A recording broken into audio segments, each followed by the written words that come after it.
بەناوی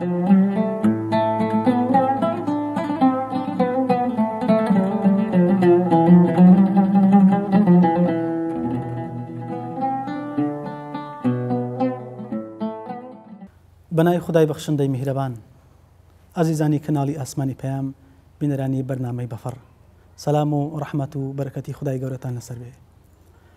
لە مانجی لەدایکبوونی پێغەمبەری پێشەواین صلی الله عليه وسلم لە دەستپێکە پیرۆزبایی خۆمان ئاراستەی سەرجەم گەلانی مسلمانان و ئێوەی ئەزیز و خۆشەویستەکەین. دەخوازین کە چۆن خوای گەورە بە ولادەتی پێغەمبەر صلی الله عليه وسلم زەوی پاک کردەوە لە ژەنگ و ژاری تاوان و نادادگەری و زڵم و جەوروستەم. دەخوازین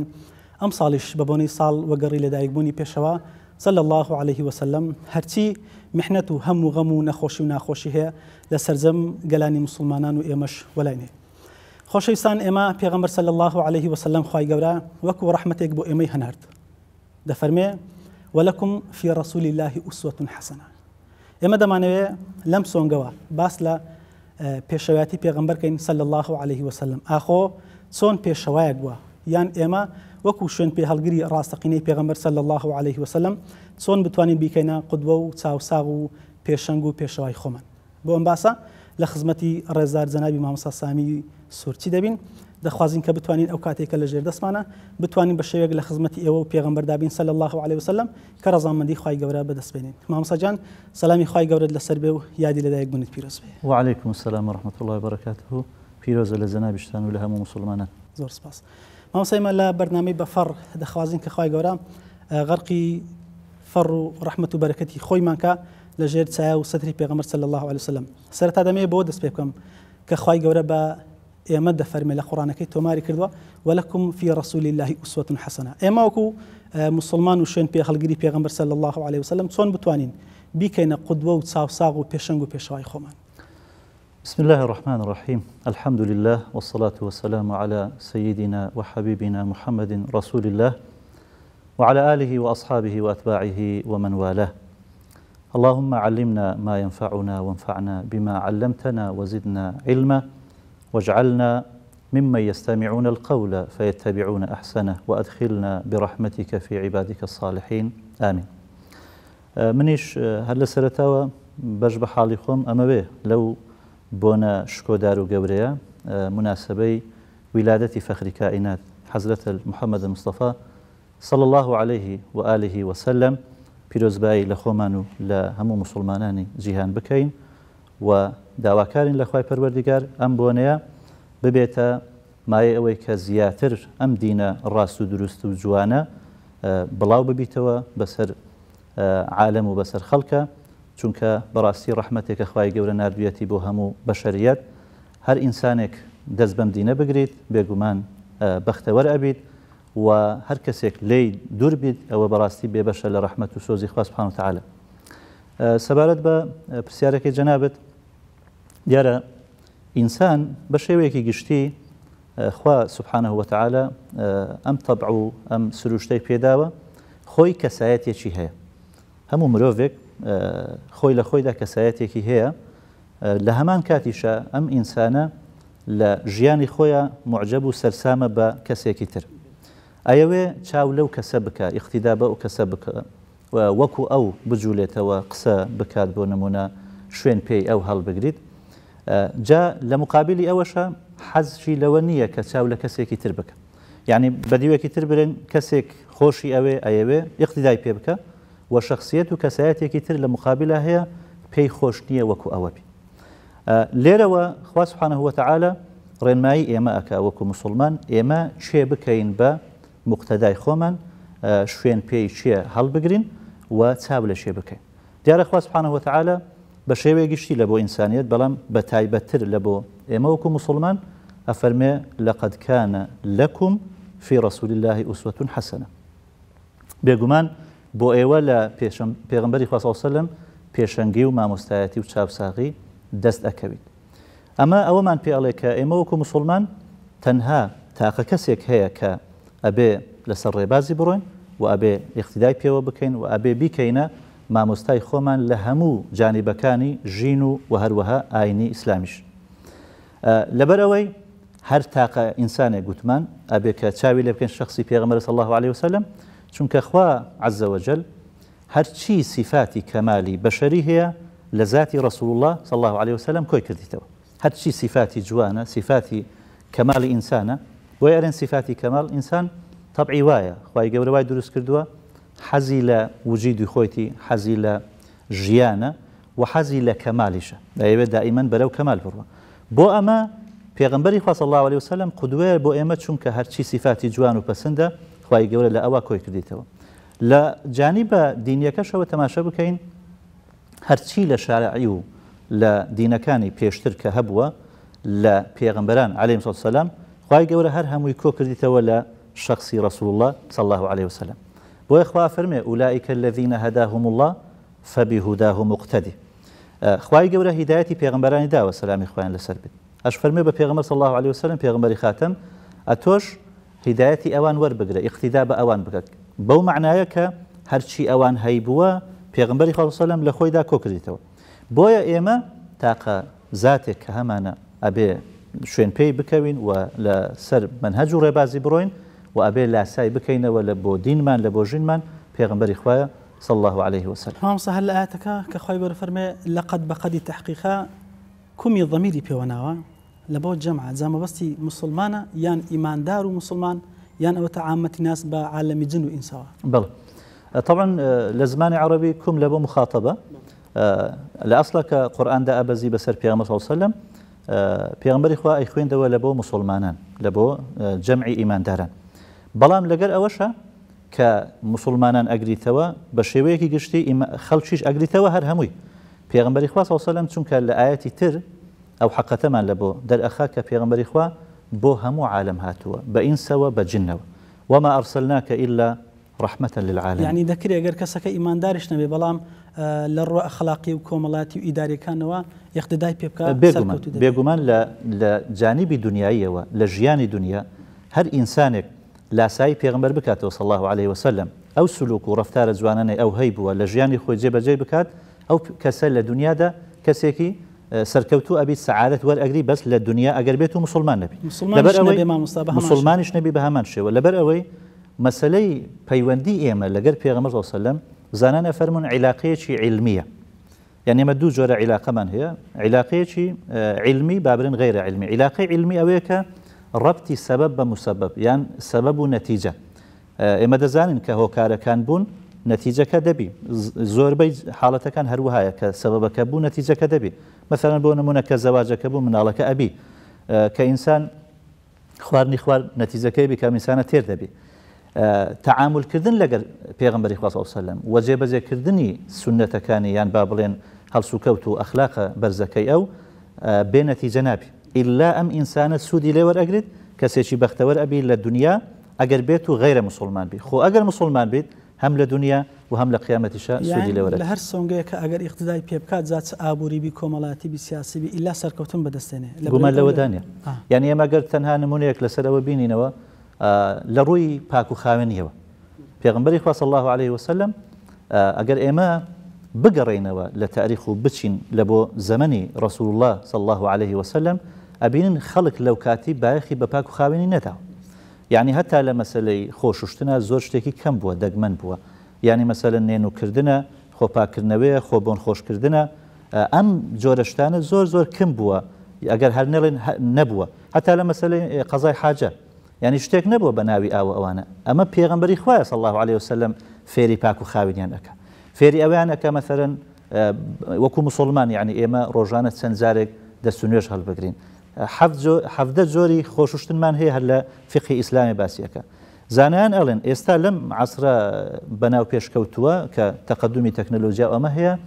زیاتر لە 300 ملیۆن کەس کە تووشی نخۆشی ئەبی لە پیسیە ئەو ئەوروپایی کە ئێستا خەڵکێک شانازی پێوە ئاکاتن تاکو ئێستاش لە مەسلەی تەهارەت و پاک و خاوێنی نەگەیشتۆنە ئەم ئاستەی کە پێغەمبەری خوا صلی الله عليه وسلم هینایەتی خۆ ئەگەر ئەوان چاو لە ڕێنمایی پێغەمبەر بکەن صلی الله عليه وسلم کە باس لە چەندین فەرموودە باس لە پاک و خاوێنی ئەکا لە نەزافەت ئەکا ئەگەر ئەوان دەستی پێوە بگرن ئایا سوود ئەکەن یان نە بێگومان لە ڕووی سەحەتەوە لە ڕووی تەندروستیەوە سوودی لێوەرەگرن بە هەمان شێوە بوارەکانی دیکەش ئەوسا باسی پاک و خاوێن کرد بۆن منە لە بە هەمان کاتە مەسەلەن دەبینین نەخۆشی بۆن من لەو زەمانە زۆرە تەماشا دەکەین پێغەمبەری خوا صلی الله علیه و سلم هەم لە ڕووی پاک و خاوێنی هەم لە ڕووی وقایە و خۆپارێزیە الوقایەة خەیر من العلاج مثلا یان تنظفوا فإن الإسلام نظيفون بە هەمان شێوە ئێستا دەبین غەرب زیاتر اقتدا بەوە دەکات کە تەماشا دەکەن مسلمانان پاک و خاوێنن کەمتر وایە تووشێم گرفتانە دەبن. جوانە جامە نمونەی پاک و خاوێنیمان هیناوە لەولا ئەگەر لە ڕووی تەندروستیەوە تەماشا بکەین بە هەمان شێوە پێغەمبەری خوا صلی الله عليه وسلم یعنی زاتێکە لە هەموو دیوێکەوە کاملە لە هەموو دیوێکە ئێمە ئەتوانین سوودی لێ وەربگرین و وەچاوی لێ بکەین. یعنی بالمناسبە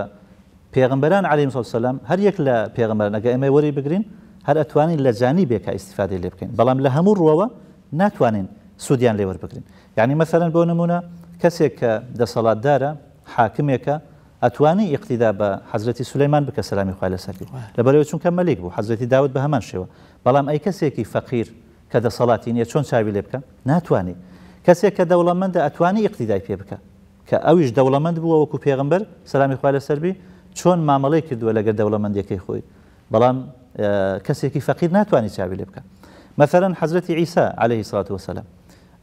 کەسێک وەکو گەنج ئەتوانی ئیقتیدای پێ بکە ئەی کەسێک کە متەزەویجە خێزاندارە ئەتوانی چاوی لێ بکە ناتوانی لەبەرەوەی خێزاندار نەبووە بەڵام پێغەمبەری خۆمان صلی الله علیه وسلم هەموو جانیبەکانی تێدا کۆبوویتەوە بۆیە ئێمە ئەبێ ئیقتیدای پێ بکەین و لە هەموو جانیبێکەوە ئیستیفادەی لێ بکەین. جا ئەگەر مەسەلەی سەحە و تەندروستی بینینەوە پێغەمبەر صلی الله علیه وسلم وەکو طبیبێک کە طبعا لە کتوبەکانی ئیسلامیشە مەثەلەن یەک لەوانە ئیبن القەیم ڕەحمەتی خوای لێبێ هەر کتابی نووسیوە لەسەر الطب النبوي صلى الله عليه وسلم كباس لبزيشي پیغمبرك صلى الله عليه وسلم كدو جور باش بابرين لبزيشكا هيبوا باشيشي وكو وقاية باشيشي وكو علاج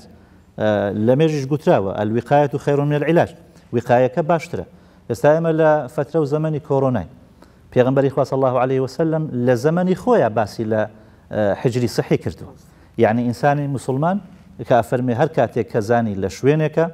وبایەک هەبوو تاعونێک هەبوو نخۆشێکی معدی هەبوو کە بگوازرێتەوە ڤایرۆسێکی وا کە بگوازرێتەوە ئەفەرمێن نابی بچیتە ناو شارەکە خۆ ئەگەر لەوێن دەرێژ بووی نابی بستە دەرەوە طبعا کە ناچیتە ناو بۆی کە توش نەبی کە لە ناوە ناچیتە دەرەوە بۆ چییە بۆی خەڵکێکی تر توش نەکە دەی یعنی ئێستا عالەمی ئێستا لەگەر ئەو هەموو پێشکەوتنە لە ڕووی طبەوە تازە بە تازە گەیشتونە ئەم نەتیجەیە کە ئەبێ حجری صحی هەبی لە مەسەلەی کۆڕۆنا نابی خەڵک تێکەراوی یەکتر بکە خۆی لە شوێنی عام بپارێزیتن کەواتە هەموو کەسانێک هەموو ئینسانێک بە شێوەی گشتی بە مسلمان و غێر مسلمان ئەگەر چاو لە پێغەمبەر بکە صلی الله علیه وسلم لە هەموو بوارەکانی ژیان بەڕاستی سودمەند جەمال مەسا دەستت خۆشە حەزەکەم لە بوارەکان ئەگەر بە کورتیش بێ تیشیان بخینە سەر ئێستا بۆ نمونە دەمەوێت دوای کە باسی پاک و خاوێنی تەندروستیمان کرد لە ڕووی فەرمانڕەوایی و حکومداری و دەوڵەتداری مەسەلەن پێغەمبەری خوا صلی الله علیه وسلم ئەگەر چاوی لێ بکرێ ئاخۆ نادادگەری دەمینێ یانەوەتە جەور و ستەم و چەوسانەوە دەمینێ فرق جیاوازی لە بینی کەسایەتی و کەسەکانە بڵێ طبعا وەکو ئەو ئاەتی جەنابیشت خوێنتەوە خوای گەورە سبحانه وتعالى فەرمێ لقد كان لكم في رسول الله أسوة حسنة هەر لەسەر کەلیمەی في رسول الله في لە زمانی عەرەبی لە بۆ ظرفیەتە یعنی لێرەوە خوا سبحانه وتعالى کەسایەتی و ذاتی پێغەمبەری خوا صلی الله عليه وسلم تشبیهی کردووە بە زەرفێک چۆن لە زەرفێکە تۆ شتی لەناو ئەکەیت کەئەنەما هەرچی جانیبی باشە هەرچی صفاتی بەرز و پەسەندە هەر هەمووی لە ذاتی پێغەمبەر صلی الله عليه وسلم کۆبوویتەوە یعنی ئەوەی کە لە ژیاندا هەیە دەتوانی لەوێ هەمووی هەرچی لە ژیاندایە لە کەسایەتی پێغەمبەر صلی الله عليه وسلم هەمووی لە هەر بوارێکە یعنی پێغەمبەری خوا صلی الله عليه وسلم بەڕاستی زاتێکە ئێمە ناتوانین وەسفی بکەین بەڕاستی قودوەیە بەڕاستی زاتێکە یعنی خوا سبحانه وتعالى بەکوەرەی بە ئاسانی ئەو شاهدەیە لەو نەداوە کە سەید الخەلق کە گەورەی پێغەمبەرانە عەلەیهیم سەلام کە سەید الأولین والآخرین کە یەکەم ئینسانە لە ڕووی احترامەوە یەکەم ئینسانە کە خوای گەورە سبحانه وتعالى سوێندی بە ذاتی ئەو خواردووە لە عەمڕوک یعنی ئەمە زۆر مهمە کە پێغەمبەر صلی الله علیه و سلم بەو شێوازەیە اینجا لە ڕووی ئەخلاقەوە يعني خوا سبحانه وتعالى شون وصفي في غمر الله وسلم كأخلاق طبعا بانتايش زور فراواني هي لإسلامتي دا كافرمي وإنك لعلى خلق عظيم ممثل لسري همو روشته برزكار لسري همو روشته طبعا ليش شو كعلي بكار هناوة وقبرين همو أخلاق كان رايخك الراخص تلاوة في غمر الله وسلم لسروي همويا يعني أوندا برزة لسروي أخلاقيشه طبعا خۆی ئینسان بە ئەخلاقەوە بەرز ئەبی بەڵام پێغمبەری خوا صلی الله علیه و سلم ئەوەندە بەرزە لە سەروی ئەخلاقیشە لۆچی چونکە هەرچی ئەخلاقە هەر هەمووی لە خۆیدا کۆ کردیتەوە لەبەرەوەی چونکە ئەم پەیامە ئەو منهەجە کە خوای گەورە لە بۆی نردووە هەمووی لە خۆیدا کۆ کردیتەوە زانایان ئەفەرمون یعنی قورئانێک هەیە کە ئەم کەونەیە کەونون ئەڵێن الکەون قورئان صامت باشە ئەم کەونە بوونەوەرە قورئانێکە بەڵام بە بێدەنگی ئامۆژگاریمان ئەکە ئێمە لە خلالی کەونەوە توان خوای گەورە بناسین سبحانه وتعالى بەتێفکر بەڵێ بەتەدەبڕەوە و پێغمبەری صلی الله علیه و سلم وەصفی ئەکرێ برێن پێشتر قورئانێکی ترمان هەیە ئەفەرمون القورئان کەون ناطق نی قورئان خۆی وەکو کەونێک وەکو گردونێک وایە بەڵام گفتارە یعنی قسە ئەکاتب ئەی پێغمبەر صلی الله علیه و سلم ئەفەرمون قورئان یمشي پێغمبەری خوا صلی الله علیه و سلم قورئانێک بوو دەڕۆیشت یعنی چی یعنی هەرچی لەم قورئانە کە منهەجی حیاتە هەرچی تێدا پێغمبەری خوا صلی الله علیه و سلم هەر هەمووی جێبەجێ کرد وەکو کە دایک عایشە كان خلقه القرآن بارك الله فيك جاء پێغمبەری خوا صلی الله علیه و سلم یعنی لە هەموو جانبەوە کامل بووە بۆیە ئێمە ئەتوانین لە هەر سنفێکە لە هەر ئاستێکا بین چاو لە پێغمبەری خوا بکەین صلی الله علیه و سلم لە ڕووی حکومڕانیەوە طبعا ئەبێ بزانین پێغمبەری خوا صلی الله علیه و سلم لەگەر ئەوەی کەوە پێغمبەر بووە و ڕەسوول بووە و ئولو العەزم بووە گەورەی هەموو پێغمبەران بووە سەلامی خوا لەسەر بی لە هەمان کاتا پێغمبەری خوا ئەتوانین بڵێن مەسەن سەرۆک بووە ڕئیس الدەولە بووە چونکە خەڵکێک هەیە مەسەرەن تا ئێستا لەوە حاڵی نەبووە باس لەمە ئەکەن ئەنی پێویستە دەسەڵات و سیاست لێک جیا بکرێتەوە یان دەوڵەتداری و لەگەر دینداری لێک جیا بکرێتەوە ئێمە گەر تەماشەی سیرەی پێغمبەر بکەین صلی الله علیه و سلم شارەزای هەنگاوەکان و سونەتەکان و ئەقوالەکانی ئەو بین تێدەگەین کە پێغمبەری خوا صلی الله علیه و سلم چەندە بایەخی بەوەتاوە خۆ ئەگەر پێغمبەری خوا صلی الله علیه و سلم بەوە ڕازی بە هەر لە مەکە لە کەعبەیە تەواف بکە لە کەعبەیان نوێژ بکە ئایا دەریان ئەکرد ئەزیەتیان ئەدا ئەی ئەمەی بۆچی بوو پێغمبەر صلی الله علیه و سلم بۆچی هەولیدا لەوێ کە حکم دەوڵەتێک یعنی دروست بکە کە زانی لەوێ ڕێگای پێنادرێ ئەچی لە بۆ تائیف کە زانی لەوێ هەڕێی پێنادرێ دێ لە بۆ مەدینە کەواتە پێغمبەری خوا صلی الله علیه و سلم زۆر ئیشی کردووە لەسەر دەوڵەتداری بۆچی چونکە دەوڵەتداری زۆر مهمە لە بۆ حیاتی ئینسان یعنی ئینسانەکان بەبێ دەسەڵات بەڕێوە ناچێت حتا یعنی دەسەڵات ئەگەر یعنی هەندێک لە زانە فەرمون خۆگەر دەسەڵاتەکە خراپیش بی بەس هەر نەبی لەوەی باشترە هەر نەبی نەبی ئەگەر چی ئیسلام لەگەر ئەوەیە کە ئەبێت دەسەڵاتێکی عەدالەت و دادپەروەر هەبی بۆ تحقیقی عەدالەت چونکە هەر دینەکان هەر هەمووی بۆەوە هاتووە کە تحقیقی عەدالەت بکەن لە بۆەوەی کە ئینسانەکان بەختەوەر بن لە بۆەوەی کە ئینسانەکە لەژێر حکم و دەسەڵاتەکە ئاسوودە بیت کەسێک زوڵمی لێ نەکرێ کەسێک مافی نەخورێ هەمویان بە یەک چاو سیر بکرێت پێغمبەر صلی الله علیه و سلم هەموو ئەمانەی بە عەمەلی جێبەجێ کردووە مامۆستای بەڕێز یەک لە شتەکانی ژیانی پێغمبەر صلی الله علیه و سلم کە زۆر مهمە من زۆر جار یعنی تەوەقف ئەکەم لەسەری ئەوەیە پێغمبەری خوا صلی الله علیه و سلم تەنها جانیبی تەبلیغی نەبووە مهمەی تەبلیغ بەڵکو مهمەی قودوەی هەبووە ئەو قودوەیە مهمەی پێشەنجی مامۆستایەتەکە زۆر گرنگترە و کاریگەرترە لە مهمەی تەبلیغ بۆچی چونکە مەسەلەی تەبلیغ هەر یەک لە ئێمە ئەتوانین بە قسە شت بڵێن یعنی بە سعات قسە بکەین بەڵام ئەخۆ کردارەکە مهمە یعنی کردارێک تەسیری سەد وتاری هەیە سەد محاسەرەی هەیە بۆیە پێغمبەری خوا صلی الله علیه و سلم مهمەی قودوەی زۆر بووە کە هەموو شتەکانی بە عەمەلی تەطبیق کردووە اینجا زانان ئەفەرمون ئەتوو کە بەسەرهاتێک ڕووداوێک موقفێک کە ئەجێڕیتەوە لە بۆ کەسێکە ئەمە وەکو ئەوە الدعوە مع الدلیل یعنی تۆ داوایەک ئەکەی و بەڵگەشی لەسەر دەینەوە طبعا دعوا بەبێ دلیل وەرناچیرێ لەوانەیە خەڵکی قناعەت پێ بکە خەڵکێکی دیکە قناعەت ناکە بەڵام ژیانی پێغمبەر صلی الله علیه و سلم کە ئەخوینەوە هەمووی دعوایە و دلیلشی لەکە دلیلەکە تەطبیقەکەیە هەمووی بە مەیدانی عەمەلی جێبەجێ کردووە یعنی مثلا لە ڕووی دادپەروەریەوە پێغمبەر صلی الله علیه و سلم یعنی چۆن بە یەک چاو تەماشای ئەسحابی کردووە فەرقی نەکردووە لە بینی مهاجرێک و لە بینی ئەنسارێک فەرقی نەکردووە لە بینی کەسێکی عەرەب لەگەر کەسێکی کورد وەکو جابانی کوردی یان کەسێکی فارس وەکو سەلمانی فارسی یان ڕۆمی هەتا ئاخر کە سوهەیبی ڕۆمی بوو یعنی بە یەک چاو تەماشای نازیشان ڕادەگری لەبەرەوەی خۆیان بەتەکید یعنی کە ئەزانی خەڵکێکی غەریبن زیاتر دەشانهێنێتە پێش سلمان منا أهل البيت أفرمي هل إيمي أهل بيتك كذا زاني لما تقي فارس هاتو تشجيعك بمشي وازة تماشي كدو لروي دابش كاريوا لروي شت بيدانوا بيكساني نكلا أوا في عمر صلى الله زور زار هب وخوي محروم كرديا يعني كشت هاتو تدستي توزيعي كردوا هيتي لبخونه يشتوا أتا عائشة خوي رازي بيزار هب ومثلا دواي كردوا قلتي باش أي لبو إيما فرمي والله أقام لنا بو أجر بدقود با اشتك ما لبو خو ما دشتوا كشي مثلا هر هم حقشي هبو كولي حق خوشي بو طبعا چ وەکوەوەی کە ئەویش شخصێکە لەناو کۆمەڵگای کە قائیدی وەکوەوەی کە سەرۆکە مەسەن قائیدە هەر مافی خۆیتی بەڵام دائیمەن پێغەمبەر صلی الله علیه و سلم طبعا زوهدی هەبووە و پاشی زوهدەکە سەخا و کەڕەمی هەبووە و پاشی ئەوە ئیثارشی هەبووە یعنی ئەمانە چەندین مەراتیبی زۆر عەزیم و زۆر گەورن یعنی پێغەمبەر صلی الله علیه و سلم هەر خۆی حەزی لە دنیا نەبووە یعنی دنیا هیچ کاتێک کاریگەری لە ئەو نەکردووە ئەگەر هەرچی هەیبە وەکو لە حەدیثی صحیح هاتووە مثلا سێ ڕۆژی بەسەردا تێنە ئەپەڕی هیچی ناهێشتەوە یعنی یەک لە بوارەکانی ئەوە ژیانی پێغەمبەر صلی الله علیه و سلم کە ئێمە اقتیدای پێ بکەین مەسەلەی ئینفاق و بەخشینە زۆر جار خەڵکێک ئەرێ پێغەمبەر صلی الله علیه و سلم هەر بە فەقیری ژیای و نانی نەبووە بخوا بەڵێ برسی بووە بەڵێ جار هەبووە مثلا بە مانگ ئاگر لە ماڵی هەر نەکراوە بەڵام فەقیری ئینفاق بووە فەقیری بەخشین ئەبێ ئەمەلێک زیاد بکەینەوە یعنی پێغەمبەر صلی الله علیه و سلم کە فەقیر بووە لەبەر ئەوەی نا کە حاشای ئەو لەبەر کەسەلی بی و ئیش نەکا کەسابەت نەکە لەبەر ئەوەی نا کە عەجزی هەبووی بی و ئەندامێکی نەبووی بی و وەکوەرن خاوەن پێداویستی تایبەت بووی بی نا کە بوویت فەقیر و یان با بڵێن شتی لەبەر دەست نەمابوو لەبەر ئەوەی هایتوتە دەستی هەمووی بەخشیوە وەکەوەی خۆی دەفەرمێت چۆنی لە خۆت پێت خۆش ئاوات بوو لە خەڵکت پێ خۆش هەتا جاری وا هەبوو ینی پێغەمبەر صلی الله علیه و سلم نوێژی عەسری قامەتیان بۆ کردووە دەست پێ بکاتن یەکسەر وەبیری هاتیتەوە هەندێک ماڵ هەیە لە مالەوە فەرموویتی ڕاوەستن چوویتەوە ماڵەکەی بەخشیوە ئەو جا هاتیتەوە دەستی بە نوێژەکەی کردووە یعنی عەتا و بەخشینەکەی بەو شێوازە بووە اینجا ئیثار طبعا ئەمە وەکو دەرەجاتە ئێستامە مەسەلەن سەخیمان هەیە کەلیمەی سەخی لە زمانی عەرەبی یعنی کەسێکە لە ماڵی خۆی بەشێکی دەبەخشی بەڵام لەوە زیاتر ئەوەیە کە ئینسانەکە مەسەلەن کەڕەمەکەی زۆر بیت وەکو برێن نیوە بەنیوە وەکو ئیمامی عومەر کردی لەوە زیاتر ئەوەیە کە هەر هەمووی ببەخشیت بەڵام لە هەمووی گەورەتر مەسەلەی ئیثارە کە خۆی هیچی نییە زۆرشی پێویستە کەچی ئەوەشی کە دێتە دەست هەر دەیبەخشی بە موسڵمان دەوروبەر جا مەبەستمان لە عەدالەتی پێغەمبەر صلی الله علیه و سلم یعنی بەو شێوازە ژیاوە لەگەڵ ئەو کۆمەلگای کە ئەو لە ناوی بووە و هەتا جارێکیان یعنی وەکو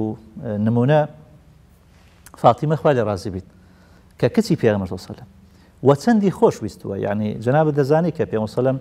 هەر کاتێک فاتیمەی بینیوە و هاتووە لە بۆلای لەبەری هەست ماچی لە سەری کردووە و فەرموویەتی فاتیمەة بضعة مني پارچە گۆشتێکە لە ئێمە هەر بەعام یعنی باب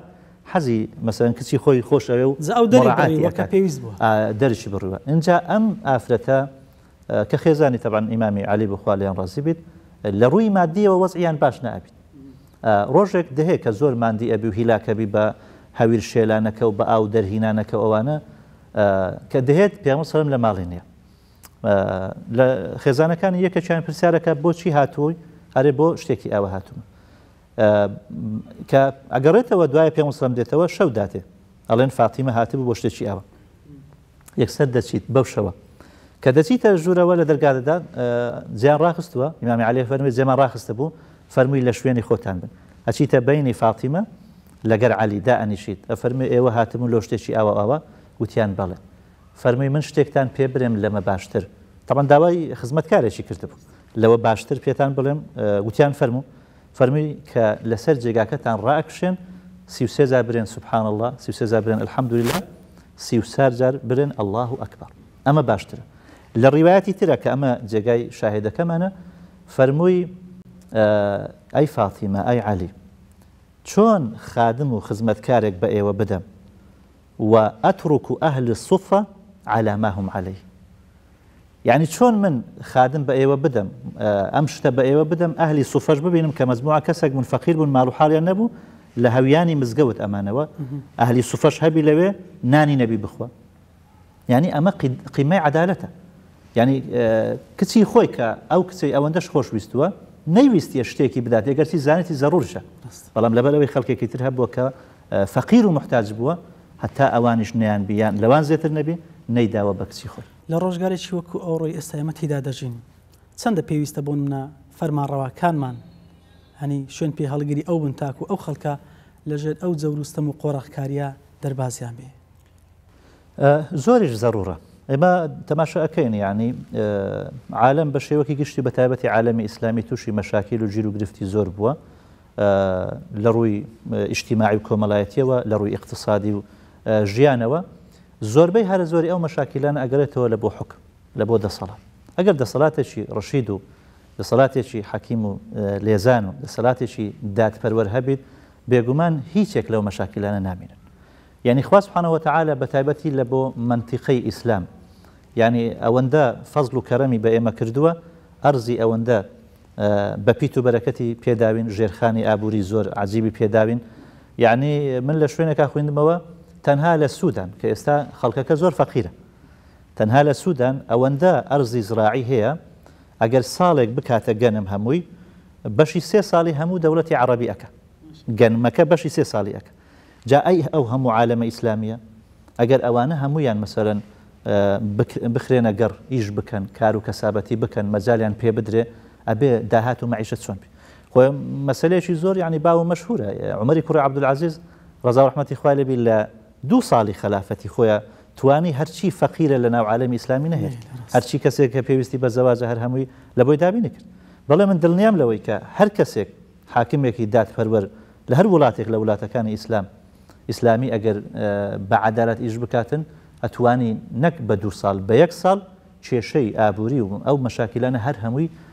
چارەسەر بکات لەبەر چی نایکەرمە مەسەخۆ هەم بە خۆشان تێدا سەرکەوتوو دەبن لە ژیاندا هەم کەلچی قیامەتیش بخۆیان لێوەردەگرن دواترش خەڵکەکەش دەحەسێتەوە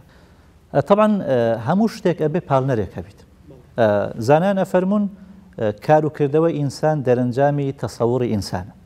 ئەگەر ئینسان تەسەوور و بۆچوونەکەی هەڵە بوو ئەو شتانێکە و ئینسانە ئەیکە هەر هەمووی لە نەتیجەیە هەڵە دەرەچێت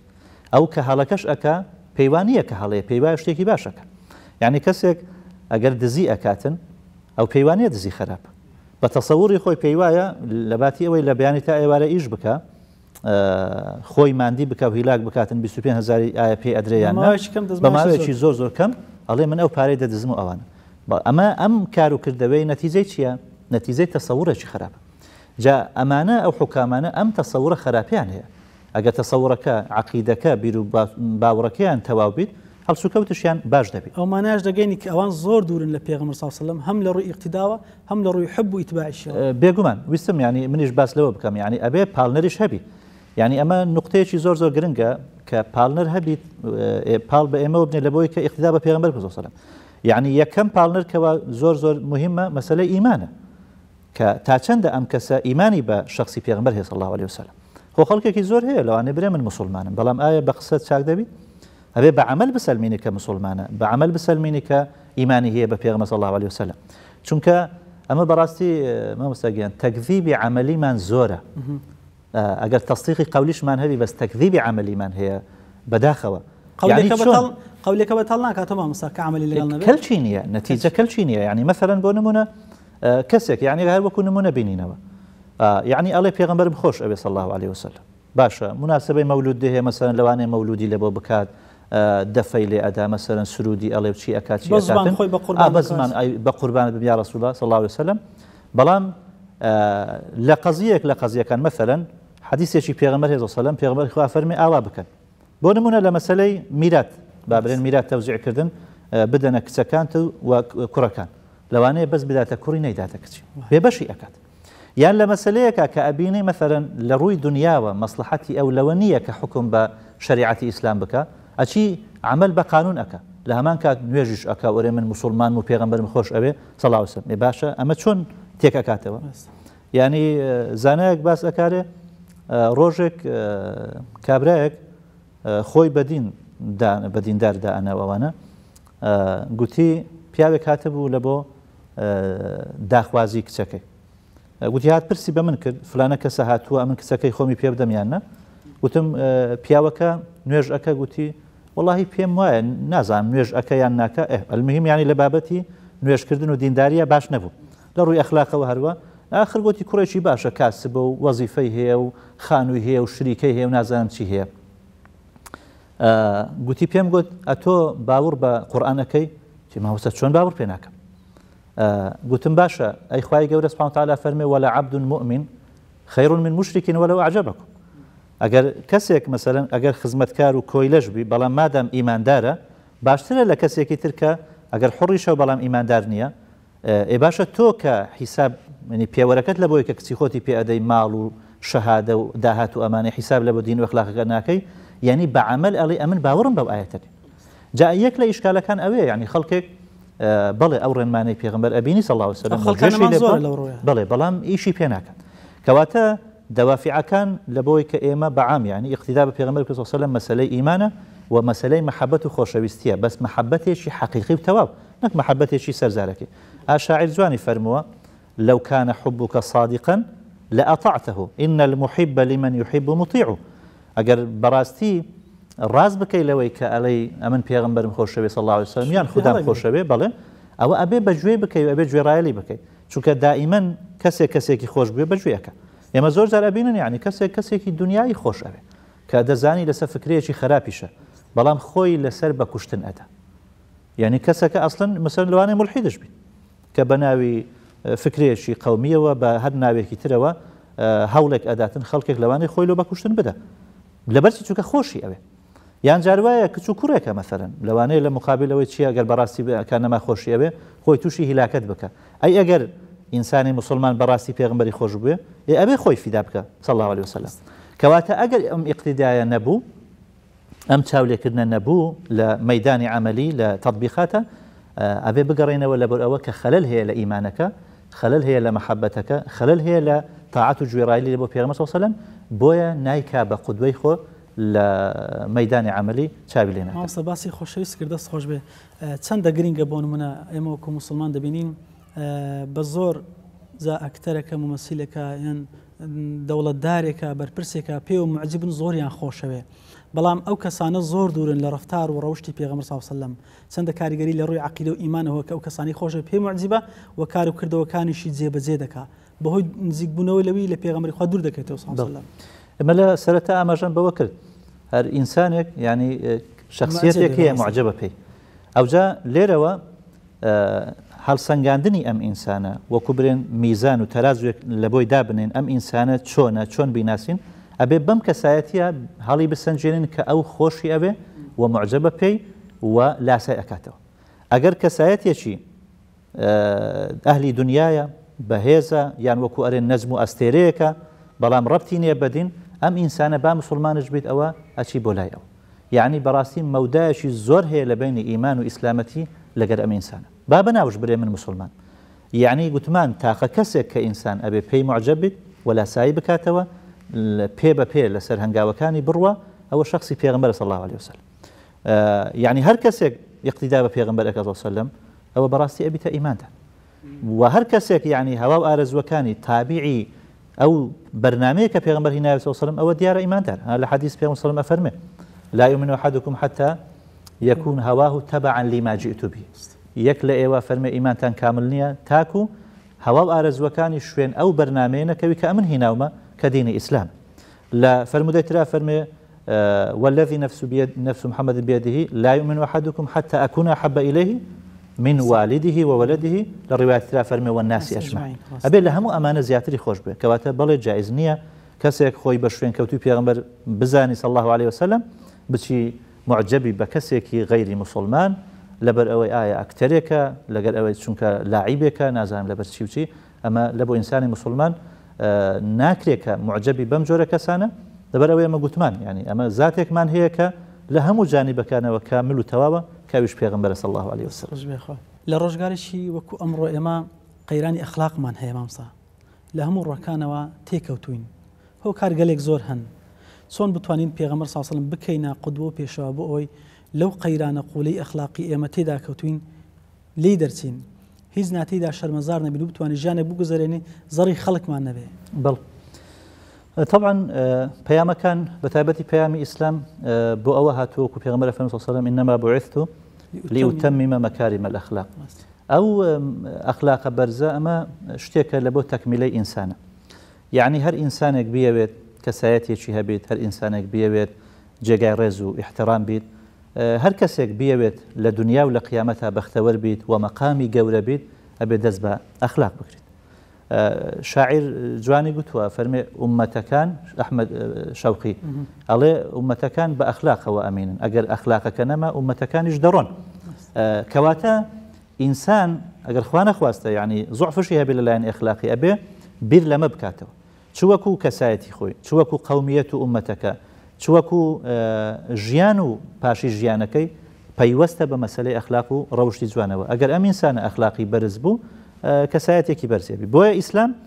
زۆر تاکید ئەکاتەوە لەسەر ئەخلاق لە ئیسلامیشە پێشەنگ و ڕابەر و مامۆستامان کە پێغەمبەر صلی الله علیه و سلم ئاەتەکەمان خوێندەوە کە خوای گەورە سبحانه وتعالى مەدحی ئەکا بەوەی وإنك لعلى خلق عظيم. يعني لێرە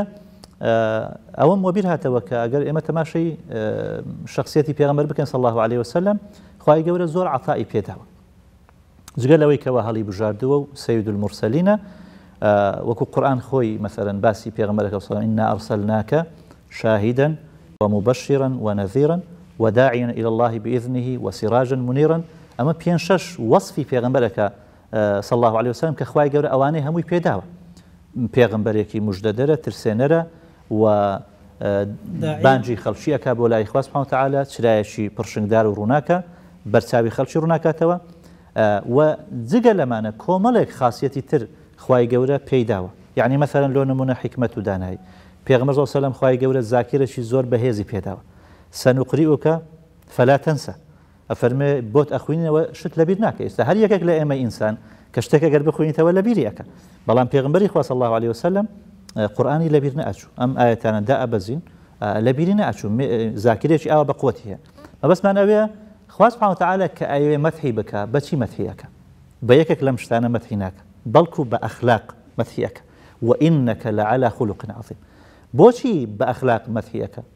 لەبەرەوەی زانان ئەفەرمون صفاتەکانی ئینسان بەشێکی کەسبیە بەشێکی غەیرە کەسبیە یعنی ئەو صفەتانەی کە کەسبی نییە زۆر ئافرینی لە بۆ ئینسان تێدا نییە چونکە بەدەستی خۆت بەدەست و قامی خۆت پەیدا نەکردووە یعنی مەثەڵەن ئەگەر بێت و باوکێک سیارەیەک بداتە کوڕەکەی منطقی نییە دعوەتێکی لۆ بکە و حەفلەیەکی لۆ بکاتن برێن ئەمە چییە ئەوە ئاهەنگی تەکریمە لە بۆ منداڵەکەی بۆچی وەڵا باوکی سیارەی پێدا باوکی سیارەی پێدایە خۆی هیچی نەکردێ بەڵام ئەگەر مناڵێک یان قوتابیەک بۆ نمونە لە شەشی ئامادەیی یەکەم بی لەسەر ئاستی برێن کوردستان ئەوە جێگای ئەوەیە کەەوە حەفلەی لە بۆ بکرێت لەبەرچی چونکە بە کەسبی خۆی بە هەوڵ و کۆششی خۆی ئەمەی بەدەستینەوە لێرەوە خوا سبحانه وتعالى مەدحی پێغەمبەر صلی الله عليه وسلم و ئێمەش کە شوێن پێی ئەوین ئەبێت چاو لە ئەو بکەین و هەوڵ بدەین ڕۆژ بە ڕۆژ ئەم ئەخلاق و ئەم سیفەتە بەرزانە لە خۆماندا بینی نەچێ حتما ئەمەش وەکوتمان کەسبیە هەوڵی ئەوێ بۆیە لە حەدیثا پێغەمبەر صلی الله عليه وسلم إنما الصبر بالتصبر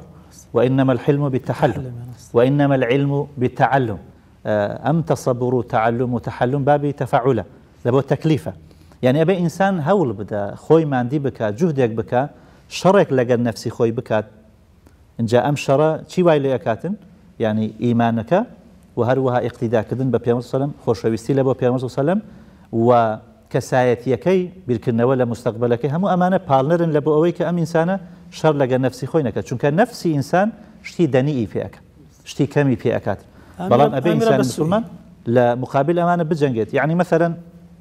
پیغمبری نازدار صلی الله عليه وسلم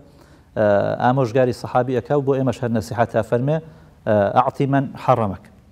یعنی کەسێک ئەگەر هاتووە توی بێبەش کردی ئەتو ئەبێ پێی ببەخشی ئەمە ئەخلاقێکی بەرزە و فەرمێ کەسێک کە زوڵمی لێ کردی تۆ عەفوی بکە باشە یعنی کەسێک زوڵمت لێ بکە ئەوجا تۆ عەفوی بکەی کۆمەڵێک لەم ئامۆژگاریانە ئەکا پێغەمبەر صلی الله عليه وسلم هەموو ئەمانە ئەگەر تەماشا بکەین لە ڕووی نەفسیەوە زۆر سەختە يعني كسك مثلا بونا منقصة لقلتو ناكاتن تو بچيت لمالوا سلامي لي بكيد يعني نفسي إنسان شلون أبي أو تنازلك لبو من آخر من شلون أبي سرداني بكم بلام إنساني مسلمان أبي أم نصيحتي پیغمبر وربگي صلى الله عليه وسلم وأو بسر كوتن بساني بوشي چونك أجر حتى كسك كإنسان أشي بولاي درجاشي لناكاتوا أو خدا كچند جوريا أو درجاي بو أكاتو دەرگای ڕەحمەتی خۆی بۆ ئەکات مامۆستا لێرە پرسیارێک درۆزی بووم بۆ ئێستا بۆ هەموو موسڵمان ئێمە ئەو گرفتانە ڕۆژانە زۆر دێنە پێشمان کەسی بە خۆشمان دەڵێن موسڵمان چۆن بتوانین مەسەلەن ئاوا دان بە خۆمان نابگرین یان پێغەمبەر صلی الله عليه وسلم ئەو کردار و گفتارەکانی بینەوە خەیاڵی خۆمان کە ئەو ڕەتفعلەمان نەبێ نەرمی بنوێنین وانیا چۆن بتوانین ئەوە بکەین جاتەمان خۆی خەلەلی گەورەکەی ئێمە لەوەیە حاڵی نەبوونمانە لە سیرەتی ئەو یان ئیمانەکەمان زایە بێگومان یعنی ئێمە خەلەلەکە لە ئیمانەکە هەیە إيمانك ضعيف بوا بيوسمان بتقوية إيمانه إن جاء أو تقوية إيمان بوابت كإما بمعرفة بناسين يعني قصيكي جوان هي نابلسي أكاتن أخوات من يدريج بك عليه أجر إنسان آميري ناسيت كسك أمريك تبيعك أجر بيناسي حجم كيتشونا وجورية كيتشونا أم إنسانة زور ببسيتي زور بسهل وبأساني أمريكي جبجيك بەڵام ئەگەر هاتو ئامیرەکە نەناسین هەرچەندە ئەمرەکەمان گوێ لێ بێت هەوڵ ئەدەین خۆی لێ بدزینەوە. یعنی کێشەی گەورەی ئێمە وەکو مسلمانان لەم ڕۆژگارە ئەوەیە کە بەڕاستی معریفەتی تەوامان نییە لە بۆ خوددا سبحانه وتعالى و لە بۆ پێغەمبەری صلی الله عليه وسلم وەکو پێویست ئێمە نە خودامان ناسیوە نە پێغەمبەرمان ناسیوە صلی الله عليه وسلم. بۆیە یعنی مناسبەی مەولود دەرفەتێکە لە بۆ ناسینی پێغەمبەر. یعنی ئینسان ئەگەر خوای نەناسی چۆن بیپەرستی؟ باشە ئێمە بۆ عیبادەت خەڵق کراوین. بەڵام کەی ئەتو عیبادەتی خوا ئەکەی؟ ئەبێ بیناسی کە ناسیت ئەوجار ئەبێ عیبادەتەکەی بکەیت. ئەی باشە کەی ئێمە تاعەت و گوێڕایی لە پێغەمبەرەکە صلی الله عليه وسلم کاتێک دەبێت بیناسین. یعنی مثلا ئێمە بڕیار بدەین باشە ئێمە چاو لە پێغەمبەرەکە صلی الله عليه وسلم ئەگەر کەسێک لە ئێمە سیرەکەی نەخوێنیتەوە ئاگای لێ نەبیت چی کردووە مەوقیفەکانی هەڵوێستەکانی چۆن بوونە یعنی ئەو ئینسانە چۆن ئەمە ئیفرات و تەفریط و غلو بێگومان ئەنی لێرەوە عولەما فەرموون فێربوونی سیرەی پێغەمبەر صلی الله عليه وسلم ژیان و حیات و سنەتەکانی پێغەمبەر صلی الله عليه وسلم بە هەموو بەشەکانیەوە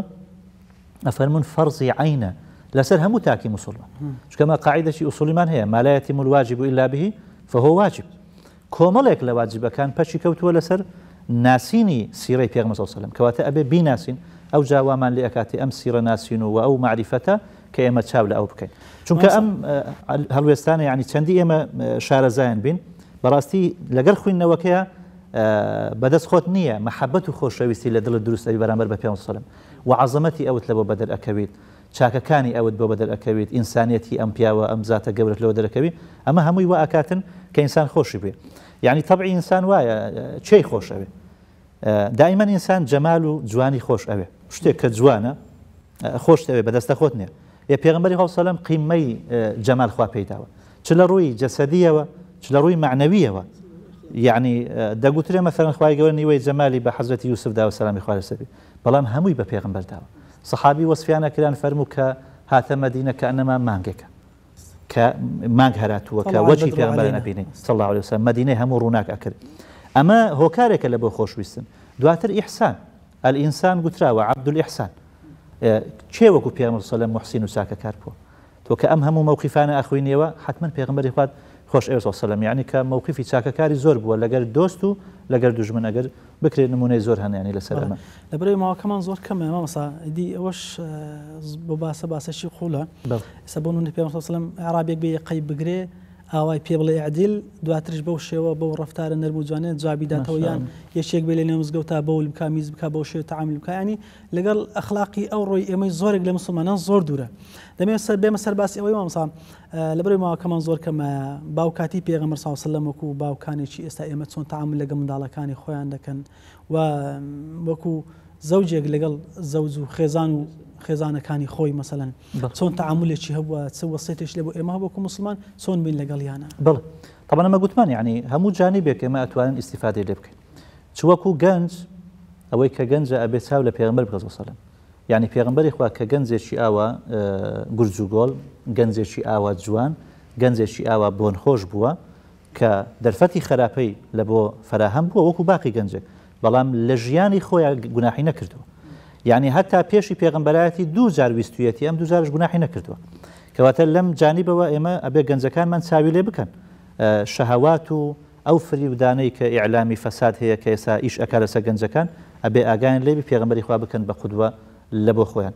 وەکو زەوج یعنی وەکو هاوسەرگیری پێغەمبەر صلی الله عليه وسلم هاوسەرگیری ئەنجام داوە بەڵام چۆن بۆ لەگەڵ خێزانەکانی یعنی ئەوەی کە پێغەمبەری خوا کردوویەتی ئێمە بەڕاستی زۆر دوورین لەمە بەداخەوە هەر لۆش یعنی زۆرێک لە عائیلەکانی ئێستا بۆچی مەشاکلی تێدایە بۆ کێشەی زۆری تێدا هەیە بۆ زۆرێک لە ئوسرە و ینی زەواجەکان بەرەو هەڵوەشانەوە و تەلاق و ئەمانە ئەچن بەداخەوە هەمووی لەسەر ئەوەیە کە چاو لە پێغەمبەری خوا ناکرێت. یعنی مەثەڵەن پێغەمبەری خوا صلی الله عليه وسلم وەکو مەیدانی عەمەلی چۆن ژیاوە لەگەر بۆ نمونە عائیشە خوا لە ڕازی جارێک ئافرەتێک هەر لە خێزانەکانی کە لە نۆرەی عائیشە ئەبی خوا لە ڕازی بی قاپێکیان با بڵێن تەبەقێک لە خواردن دەینی عائشە تووڕە ئاپیت غیرە ئەیگری تەبیعەتی ئافرەت وایە یەکسەر دەستێکی لێ ئەدا ئەیشێنی یعنی لەوانەیە هەر پیاوێک بی لە پیاوەکان لەو حاڵەتە ڕەدولفعلێکی خراپی هەبی بەڵام پێغەمبەر صلی الله عليه وسلم چی ئەکات بە پێکەنینەوە فەرمێ غەضیبەت ئومکم غەضیبەت ئومکم ئاگاتان لێ دایکتان تووڕە بووە دایکتان تووڕە بووە هەر بە پێکەنینەوە یعنی هەر بەخۆشیەوە ئیشەکەی بەڕێوە ئەبات. یعنی مەثەڵەن لەگەر خەدیجە کە ئافرەتێک بووە مەثەڵەن چەند لە خۆشی بەتەمەنتر بووە یعنی 15 ساڵ لە خۆی گەورەتر بووە بەڵام چەندە ڕێزی ئەم ئافرەتێ گرتووە چەندە مەدحی کردووە دوای وفاتیشی هەتا دوای وفات تەماشای ئەو وەفایە بکە عبا بۆ ڕەفیق ڕادێ ماشاء الله یعنی ئاچیت لەها لە فەتحی مەکە پاشی ئەو هەموو ساڵە چەند ساڵە ئەوە خەدیجە وفاتی کردووە کە ئەچیت لە بۆیان دەری ئەفەرموو خێمەیەکم بۆ هەردەن لەسەر قبری خەدیجە سبحان الله ئەوە چ نەوع وەفایەکە یعنی ئەمە چی تێدایە لەو کات و ساتە کە فەتحی مەکە ئەکرێ ئەم شارە فەتح ئەکرێت نەسڕەتی مسلمانانی تێدایە یعنی خەڵکینە بزانن ئەو دەستکەوتە هەموو ئیمەنیە خەدیجە بەشەکی زۆری لەم دەستکەوتە تێدا هەبووە و پاشی ئەم هەموو ساڵە لە بیرشی ناکە ئەوە زۆر مهمە عامر حوزن بڵێ اینجا طبعا لەوێن دەرێ لەگەر ئافرەتێک ڕائەوەستیت یعنی ماوەیەکی زۆر قسەی لەگەر ئەکاتن ئەو هەموو خەڵکە چاوەڕێ ئەکا خەڵک پرسیاری هەیە خەڵک چاوی لەوێ بزانی پێم وسلم بڕیاری چیەدا پاشی فەتحی مەکە کەچی ئەو لەگەر پیرژنێک و جەنابەت گوتت فەروای خۆی یعنی لیباسی خۆی لە بۆ دائانێ قسەی لەگەر ئەکا جا عایشە لەگەری ئەبێ فەرمێەوە چییە ژنە یعنی معجبە بێەوەیە هەموو کاتەی خۆی پێدا ئەفەرمێ ئەمە ڕەفیقی خەدیجە ئەی باسی ستانە کرد ئەو هەموو قسەیە فەرمێ باسی ڕۆژەکانی سەردەمی خەدیجەمانە کرد اینجا خوای گەورە سوبحانه وتعالى کە فەرمێ عاشروهن بالمعروف بەچاکی مامەڵەیان لەگەڵ ئەو هەموو حەدیثانی پێ وسلم کە باس لە وەسیەت بەچاکەکە یان ئەفەرمێ ما ئەکرەمەهن إلا کەریم وما ئەهانەهن إلا لەئیم ینی بەڕاستی فەرمایشتەکان زۆرن زۆر گرنگە ئێمە بەم شێوازە تەعامل لەگەر خێزانەکانمان بکەین خۆزگە بمانتانی بەزیاتر لە خزمەت جەنابەت و سیرەتی پێغەمبەرمان صلی الله علیه و سلم بەڵام ماوەی بەرنامەکان بە پایان گەیشت دوابتەی جەنابەتان ببیستین و سپاسی جەنابەت دەکەین مامۆستا وڵا من وەکو ئامۆژگاری بۆ خۆم و بۆ مسلمانان وەوانەی کەوە سەیری ئێمە ئەکەن و گوێیان لە ئێمە گرتووە بە هەمومان هەوڵ بدەین ئەم مناسبەی مەولود هەموو ساڵ بکەینە دەرفەتێک بەوەی کە زیاتر و زۆرتر پێغمبەری خوا صلی الله علیه و سلم بناسین و خۆمان شارەزا بکەین لەو مەوقیفانە کە پێغمبەری خوا صلی الله علیه و سلم چۆن مامەڵەی لەگەر منداڵ کردووە لەگەر جیران کردووە لەگەر گەنج کردووە لەگەر مسلمان لەگەر کافر لە خۆشیە لە ناخۆشیە لە فەقیری لە دەورەمەندی بەڕاستی لە بۆ هەموو شتێک پێغمبەری خوا صلی الله علیه و سلم حەلی هەموو کێشەکانی پێ بووە بالمؤمنین رؤوف رحیم ئیدی لەم کاتە هەر ئەوەندە ئەگوترێت و درود و سەلامی لە بۆ بنێرین و پێی برێن سەڵات و سەلامی خوات لەسەر بیت ئەی پێغمبەری خوا ئەی مەفخەرە و شانازی هەموو بوونەوەر یا خۆ دەست خۆش مامۆستا زۆر سپاس دەکەین عەزیەتمان لە خوای گەورە پاداشی بەخێردات و سپاس بۆ ئامادەبوون دەست خۆش بینەرانی بەڕێز و خۆشەویست بەرنامەی بەفەڕ بە پایان گەیشت دەخوازین کە خوای گەورە لە فەڕ و بەرەکەتی خۆی بێبەشمان نەکە بمان کاتە ئومەتێکی شوێن پێ هەڵگیرە ڕاستەقینەی پێغەمبەری پێشەوا صلی الله علیه و سلم قدوە و چاوساغ و پێشەنگ و پێشەوای ئێمە بێ هەم لە دنیادا لەسەر سیرەت و ژیانی ئەو بژین لە قیامەتیش بەدەستی پیرۆزی ئەو ئاوی کەوسەر بنووشین تاکو دیدار بەخوای گەورەتان ئەسپێرم سلام علیکم و ڕەحمەت الله وبرکاته